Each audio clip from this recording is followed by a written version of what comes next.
Hello, नमस्कार प्रेक्षकांनो, स्वागत आहे तुम्हा सगळ्यांचं आजच्या आपल्या छानशा व्हिडिओमध्ये. तर प्रेक्षकांनो, घरोघरी मातीच्या चुली या मालिकेमध्ये आजचा जो ड्रामा आहे ना, तो खूपच जबरदस्त असा ड्रामा आहे. आज ना ऐश्वर्याने हा एपिसोड खूपच धमाकेदार बनवलेला आहे. तर प्रेक्षकांनो, नेमकं काय घडलंय बरं? तर राहुलला असे काही ऐश्वर्याने प्रश्न विचारलेत ना, की राहुलची मात्र बोल चालू आहे तुमच्या मनात. नक्की नेमके काय प्रश्न विचारले असतील?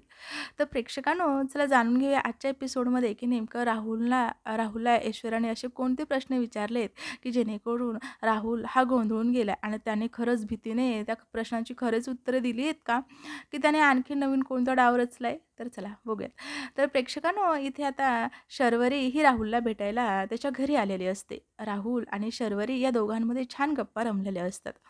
आता शर्वरीला फक्त पैशाचं पडलेलं असतं. तेव्हा राहुल शर्वरीला बोलत, "शरू, तुला काय पैशाचं पडतं गं? सारखं पैसा, पैसा काय करतेस? माझ्याकडे आहे ना जेवढा पैसा, त्यामध्ये आपण दोघेही खुश राहू. चल माझ्याबरोबर तू." तेव्हा ती बोलते, "नाही राहुल, मी तुझ्याबरोबर आत्ता नाही येऊ शकत. कारण मी तुझ्याबरोबर आत्ता आली ना, तर घरच्यांना संशय येईल. ते बोलतील की हिला विक्रांत याचं काही दुःख नाहीये. त्यामुळे मी तुझ्याबरोबर नाही येऊ शकत. आणि हो, घरच्यांना माझी इतकी काळजी वाटते ना आता, की ते माझ्यासाठी पैशाचा बंदोबस्त देखील करतील. ते मला पैसे देतील. त्यांनी मला पैसे दिले, की आपण ते पैसे घेऊ आणि इकडनं चालल्या जाऊ." असं काही त्याला ती बोलत असते. तेव्हा आता इथे राहुलच्या मनामध्ये एक प्रश्न निर्माण होतो. राहुल शर्वरीला बोलतो, "शरू, मी एक प्रश्न विचारतोय तुला. त्या प्रश्नाचं खरं-खरं उत्तर दे हां." तेव्हा ती बोलते, "हो, विचार ना राहुल." तेव्हा तो बोलतो, "तुला मी हवा आहे का पैसा हवा आहे?" तेव्हा ती बोलते, "राहुल, हा कोणता प्रश्न आहे तुझा?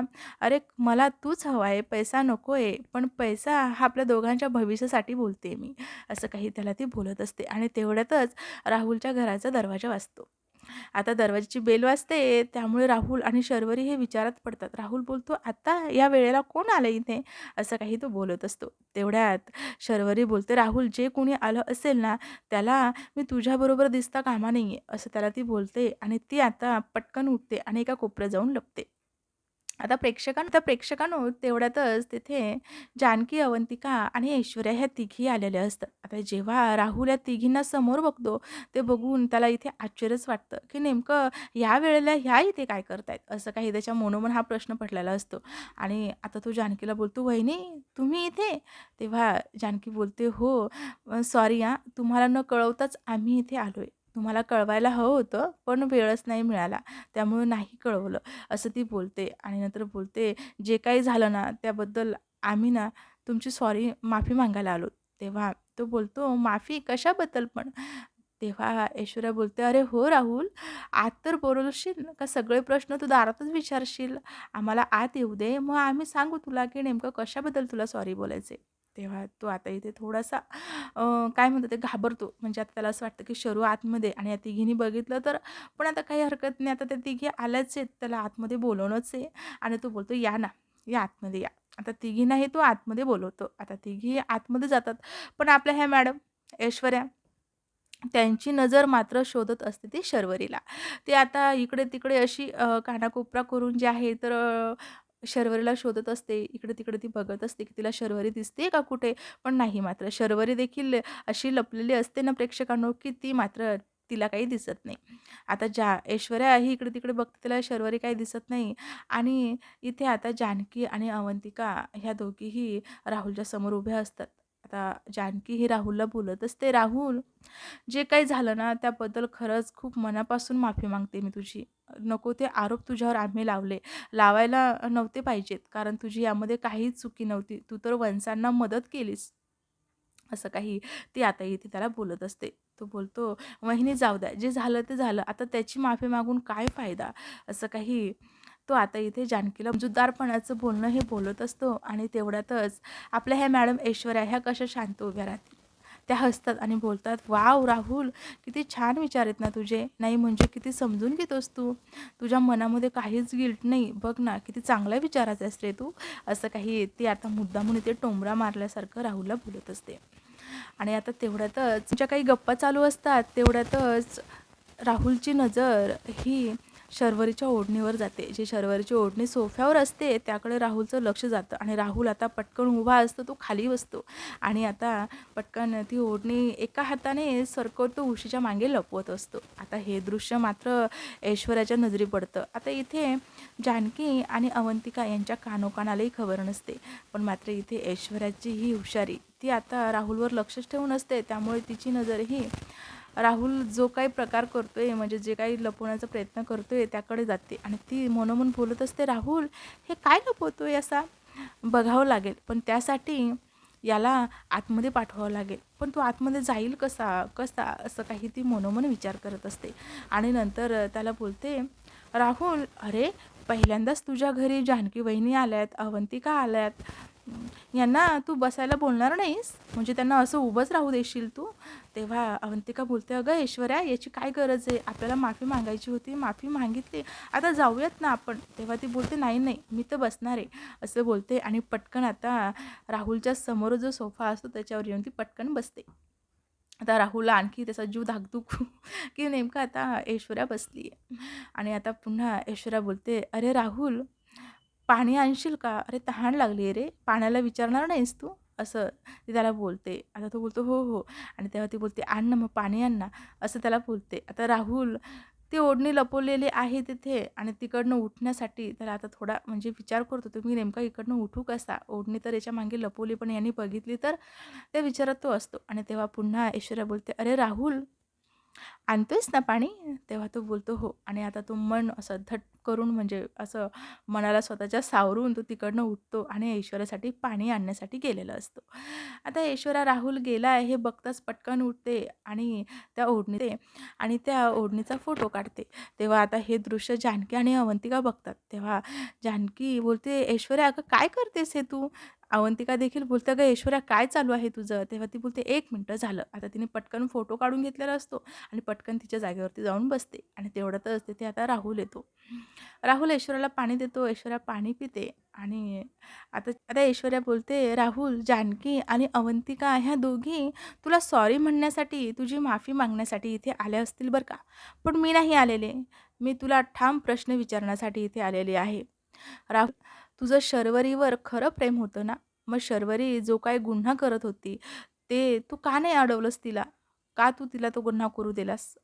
ची साथ तू का दिलीस? असं काही ती आता इथे राहुलला ठामपणे विचारत असते. पण मात्र आता राहुलची बोलतीच बंद होते. नेमकं याचं काय उत्तर तिला द्यावं त्याला काही सुचत नसतं. थोडा विचार करतो तो. पुन्हा ऐश्वर्या बोलते, "बोल ना राहुल, नेमकं तुझं तर खरं प्रेम होतं ना तिच्यावर? मग तू तर तिला थांबवू शकत होतास, पण तू का तसं केलं नाहीस राहुल?" असं काही आता ती आता इथे राहुलला प्रश्न विचारत असते. आता राहुलला या प्रश्नाचं काय उत्तर द्यावं काही कळतच नाही आणि तो थोडा गोंधळून जातो. आणि तेव्हा तो बोलतो, खरं आहे तुमचं, बरोबर आहे तुमचं. माझं शरू असं बोलतो आणि पुन्हा आता तो बोलतो, बोलतो शर्वरीवर माझं खूप प्रेम होतं. आणि तेव्हा आता पुन्हा ऐश्वर्या बोलते, म्हणजे तुझं तुझं तिच्यावर खरं प्रेम होतं? आता नाही आहे? तेव्हा तो बोलते, असून काय उपयोग? आता विक्रांत जिवंत नाही आहे. विक्रांत जर जिवंत असता, तर शर्वरीने त्याला डिव्होर्स दिला असता आणि नंतर आम्ही दोघांनी लग्न केलं असतं. असं काही तो आता इथे बोलत असतो. तो बोलत असतो, खरं सांगायचं झालं तर शर्वरीची जर या केसमधनं सुटका झाली नसती ना, तर खरं सांगतो वहिनी, मी शर्वरीला अडकू दिलं नसतं. मी विक्रांतच्या खुनाचा आरोप हा माझ्यावर घेतला असता.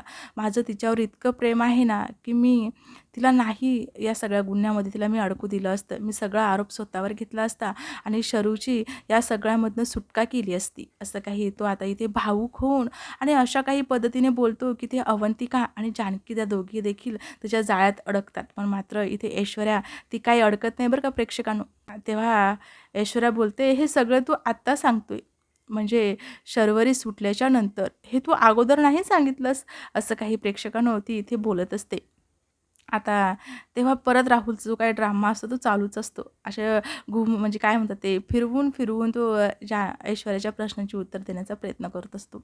आणि तेव्हाच अवंतिका आता ऐश्वर्याला बोलते, ऐश्वर्या झाले तुझे प्रश्न विचारून? चल जाऊयात का आपण आता? नाही तुझी जासूसी करणं झाली असेल ना, तर जाऊयात का आपण? बस झाले तुझे प्रश्न विचारणं, आता चल असं बोलते आणि आता त्या तिघी देखील तिकडनं जातात. आता आता त्या गेल्याच्या नंतर इथे शर्वरी आणि राहुल हे खूप खुश होतात. शर्वरी राहुलला बोलते, "राहुल, अरे काय ड्रामा करतोस तू? काय ड्रामा करत तू त्यांना सांगितलंच. जानकी वहिनीचा आता तुझ्यावर एवढा विश्वास बसलाय ना, तू बघितलं नाहीस का त्यांच्या बोलण्यातूनच कळते की त्यांचा तुझ्यावर किती विश्वास आहे." असं काही बोलते आणि पुन्हा बोलते, "राहुल, अरे तू काही क्लासेस केलेस का रे? हे असं काही ड्रामा करायची? केलं असेल तर मला देखील सांग, म्हणजे मी पण करते बाबा." असं त्याला ती बोलत असते. आता ह्या दोघांची छान अशी बोलणी चालू असतात. तेवढ्यातच शर्वरीला सारंगचा फोन येतो आणि ती बोलते, "फोन आलाय सारंगचा? नक्कीच आईने करायला सांगितलेलं असेल." तर प्रेक्षकांनो, तेव्हा तो बोलतो, "तुझ्या आईने फोन करायला सांगितलं तर बघ ना काय बोलताय." तेव्हा ती बोलते, "नाही, आता फोन नाही उचलायचा. आणखी त्यांना काळजी माझी वाटू दे. आणखीन त्याच्या मनामध्ये माझ्याबद्दल जागा निर्माण होऊ दे. म्हणजे आता आईला कसं वाटेल, की मी आता विक्रांतच्या दुःखामध्ये आहे, फोन उचलत नाही आहे, जीवाचं बरं वाईट काही केलं तर मी." असं काही आता इथे आणखी शर्वरी ही प्लॅन करण्याचा प्रयत्न करते. तर प्रेक्षकांनो, ही शर्वरी दिसते तेवढी सोपी नाही आहे बरं का. नेमकं तुम्हाला काय वाटतं प्रेक्षकांनो? आता इथे ऐश्वर्याचं तर म्हणणं असं आहे, की विक्रांतचा खून हा शर्वरी आणि राहुल या दोघांनीच मिळून केलेला आहे आणि त्यामुळे तिची नजर हे सतत ह्या दोघांकडे असते. पण मात्र इथे आता ऐश्वर्यावर जानकी किंवा अवंतिका कोणीही विश्वास करत नाही. पण मात्र आता हे सगळं ऐश्वर्या कसं सिद्ध करणार आणि जे काही आता सत्य आहे राहुल आणि शर्वरीचं, हे सगळ्यांसमोर कसं येणार? प्रेक्षकांनो, मला तर असंच वाटतं, की नक्कीच या दोघांनीच मिळून विक्रांतचा खून केलेला असेल. तुम्हाला काय वाटतं? तर नक्कीच कमेंट बॉक्समध्ये सांगा. तर प्रेक्षकांनो, नेमकं कशासाठी शर्वरीला सारंगचा फोन आलाय केला आहे, तर पुढील एपिसोडमध्ये आपण जाणून घेऊया. पण त्याआधी प्रेक्षकांनो, तुम्हाला काय वाटतं, की नेमकं खरंच शर्वरी आणि राहुल या दोघांनी मिळून विक्रांतचा खून केला असेल का? तर प्रेक्षकांनो, कमेंटमध्ये नक्की सांगा. माझं तर मत असं आहे, की मला असं वाटतं, की ह्या सगळ्या प्लॅनमध्ये शर्वरी आणि राहुल हे दोघंही मिळून हे प्लॅन रचतायत आणि जे काही येतात इथे जेलमधनं सुटण्यासाठी शर्वरीने ड्रामा केलेला आहे, हा देखील राहुलच्या सपोर्टने केलेला आहे. मला तर असंच वाटतं. पण नेमकं तुम्हाला काय वाटतं? आजचा एपिसोड तुम्हाला कसा वाटला प्रेक्षकांनो? कमेंटमध्ये नक्कीच कळवा. व्हिडिओ आवडला असेल तर लाईक, शेअर, कमेंट करा आणि भेटूया छानशा पुढच्या व्हिडिओमध्ये. तर आताच्या व्हिडिओला इथेच बाय बाय.